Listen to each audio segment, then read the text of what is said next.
Da li Srbin može da bude musliman? Ne. Zašto ne? Pitam jedno pitanje.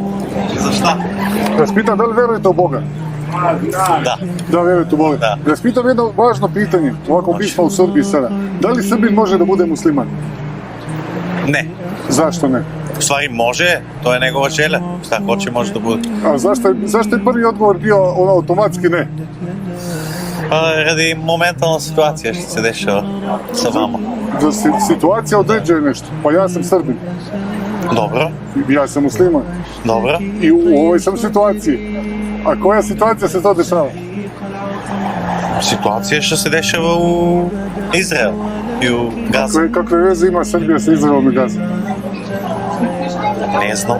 Znači nema, pa to je to. Znači kakve veze ima ličan izbor vjere sa politikom?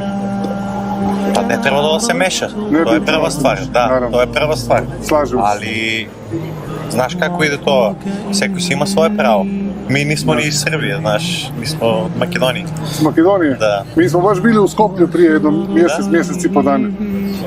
Ako mogu da vas pitam, koje ste veroispovesti? Hristijansko. Hrišćani? Da. Mislim, može li Makedonac da bude? Pa da, ima mnogo Makedonci Ima koji su Makedonci koji su- muslimani, da. Ne treba da bude Bošnjak. Ne, nema potrebe.